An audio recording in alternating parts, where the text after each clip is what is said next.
Hey guys, today we are making a roller skate cake. Please subscribe and enjoy the video.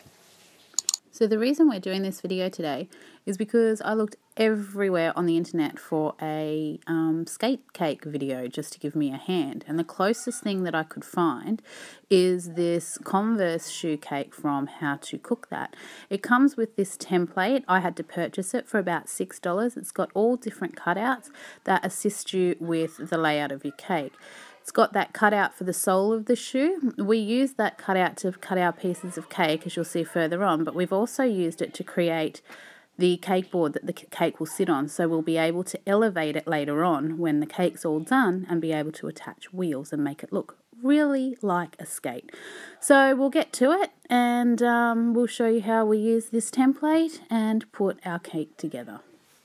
To make this cake, we use 2 quantities of our chocolate mud cake mix, which we will provide the recipe for in another video. We baked 2 large cakes which were 25 by 30 centimeters and 5 centimeters in depth. We then cut our cakes in half with our wire cake leveler, giving us 4 halves to work with. We then got our sole of our shoe template and began to cut out our pieces of cake. We began with 4 layers and just assembled them together with some basic chocolate ganache. I tend to use 2 part chocolate to 1 part cream, and when I was happy with the height of the cake, I put it aside so that I could begin working on the other layers of the shoe. Now we need to build up the ankle part of our shoe. To do this, we grabbed our Converse shoe template and held it against the cake. We found it was too steep in its gradient and decided to create a new template using both the original shoe template and the fondant side of the shoe template to create a more rounded roller skate boot shape. This is what we came up with. By creating the new template, we realized we needed another layer of whole cake before we could begin building up the shoe.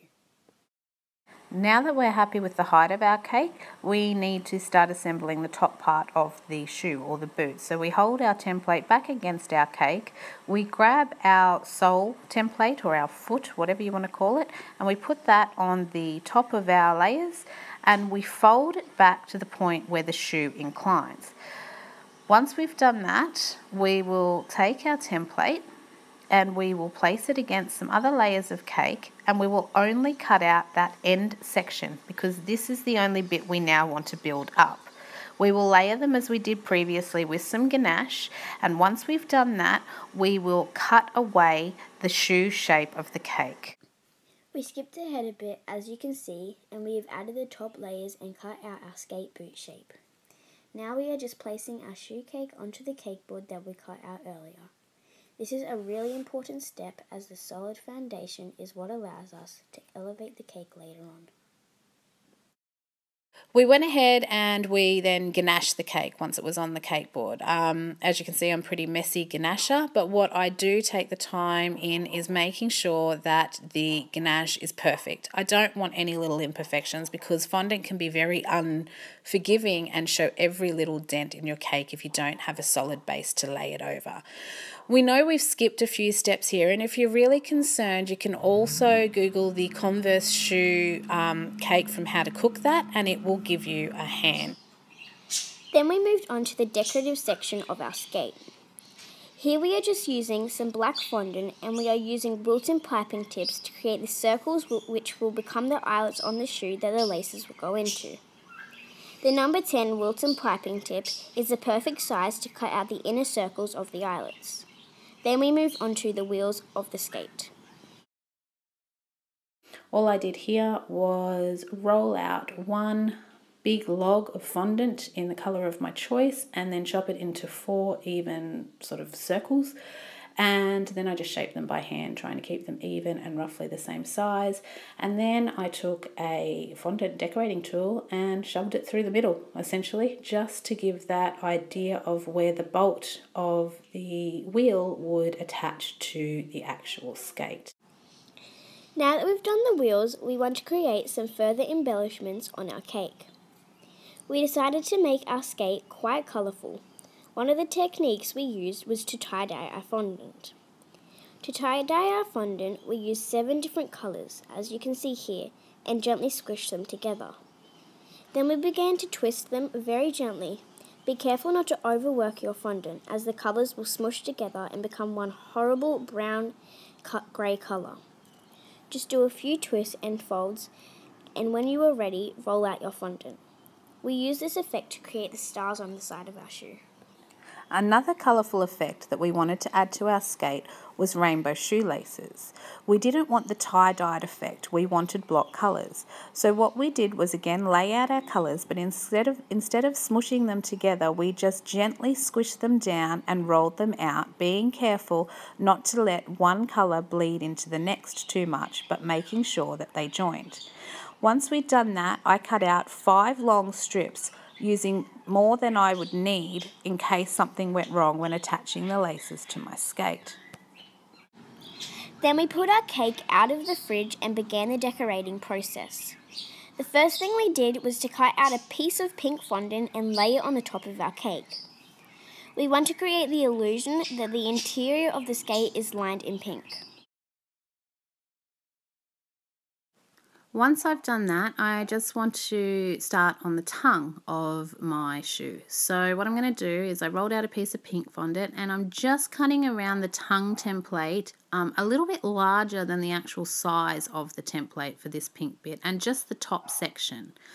Once I've done that, I take my template and I place it over some rolled out white fondant and cut out the exact size of the template, as you can see that I've already done there. I take my piece of pink fondant and lay it over the inside section of my white fondant, and then I place the template over again and I cut it to the exact size so that I have the tongue all ready to go and lay on my cake.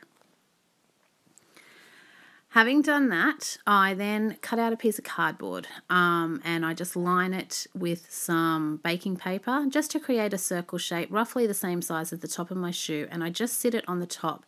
This will allow the tongue and sides of the fondant to rest against something so that it can sort of pull away from the shoe and just doesn't fold over the top and drape over the top. I pick up my tongue and I lay it over the front section of the boot.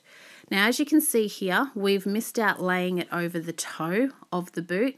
I later decided that was incorrect, and I peeled this piece of fondant away and started at the toe of the boot and then just laid it up to the top and let the tongue hang over. I've then taken out my side cut out and cut out some white fondant in the shape of the side section of the shoe. Once I've done that, I will continue with the illusion that the inside of the cake is lined with pink, and I just add a pink strip of fondant to the top. I just did it by eye. I didn't have a template. I just guesstimated how much I wanted showing and tried to cut it to the exact top of the shoe. And then I just took my little pinwheel, I think it's called, I'm not quite sure what this tool is called, and I created the idea of stitching just by running it all the way around the edge of the pink fondant. Now remember again, this section will go on the inside of your shoe, so please remember to use the best side of your fondant to the outside, if that makes sense. I flipped mine around a few times before I decided where I'd put this side of this section of the fondant. We had a bit of a process when we did the first side, which is why you're only seeing me do the second side. I had to pull it off a few times and start again, as it just wouldn't stick and it would peel away. So this time I'm taking some time to brush the fondant that's already on the side of the cake with a bit of water just to give it something to adhere to. Once I'm happy that there's enough water for my side to stick to, I spin my cake around and I pick up the fondant and essentially lay it against the cake. Once I've done that, you will see that there's a whole toe section of the shoe that later on I wasn't happy with, and I didn't film this, but I just cut out that exact little triangle down the toe of the boot and ran some stitching around it and just created, I don't know, just a few embellishments. Just use your imagination here once your fondant's on, and you can really get to creating a lovely SkAtE with all sorts of stitching and embellishments, as you can see here. So we went ahead and lined the bottom of our cake with a strip of black fondant to hide the cake board. And another thing that we did was run a strip of white fondant up the back of our cake where the two side pieces met, and we used a stitching tool to hide the join. Then we moved on to adding the eyelets to our shoe. We marked out rough spaces using the back of our paintbrush to make indents into our cake. We then just painted the back of the eyelets with a bit of water to ensure that they would stick, and worked our way up the cake. The very next thing we did was add our laces to our cake. We just worked in small sections using our pre-coloured rainbow fondant, and we just laid them over each other in a diagonal pattern, just breaking it off at the edges and then taking a paintbrush and pushing it into the eyelet of the shoe, really to create that illusion that the laces were going into and coming out of the SkAtE.